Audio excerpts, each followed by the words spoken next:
No, no, I'm certainly not calling you a liar, but, well, they can't possibly be singing Rock of Ages all night. And all day. Well, as I said, I sent Constable Pook round to sort it out when you phoned about it the last time, and... Oh, was he? Joining in?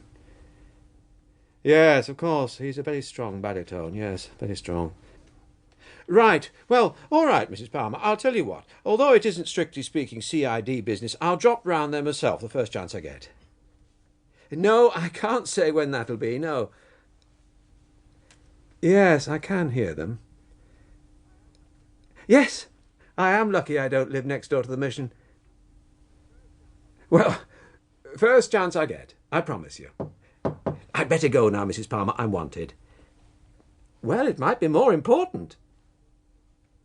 No, I don't suppose it'll be a murder. That's not all that regular a thing in Flaxborough, but...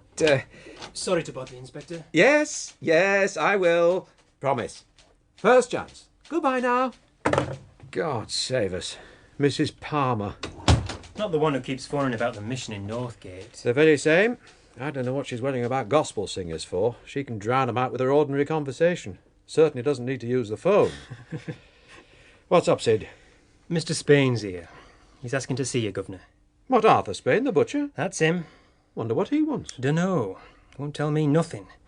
Says I look too young to be a policeman, let alone a detective. It's your boyish complexion, Sid. Yeah, cantankerous old beggar. I can see you're busy. Want me to get rid of him? No, he's not one to bother us, if he hasn't a reason. Show him in. This way, Mr. Spain. This is Inspector Purbright. I know that, don't I? Do I look daft or something? No, but... Well, then. Known Inspector Purbright since ever he come to Flaxborough, beside any road. Oh, sorry. Morning, Mr. Spain. Yeah. Want me to take notes, Governor? No, I bloody don't. No, that'll be all right, Sid. I'll give you a shout if you're needed. Yes. Right. Now then, Mr. Spain, what can I do for you? It's our Lillian. Lillian? You knew the wife's brother, Jack? Oh, yes, sad to hear. About a year back, wasn't it? Yeah, well, it's his widow, Mrs. Bannister. Our Lillian. It's her. Is it? I mean, well, what's the matter with her? She's sold her house. You mean she's moved? No. Well, I don't know. She's disappeared. I said to the missus, I said, I've not seen our Lillian lately. Yes. Well, no more had she. So I asked about a bit.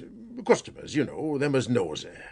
And they hadn't seen her neither, so I goes round there to her house. She lives in Cadwell Close, doesn't she? Or she did when her husband was alive. Well, that's the point. She did, but she don't no more.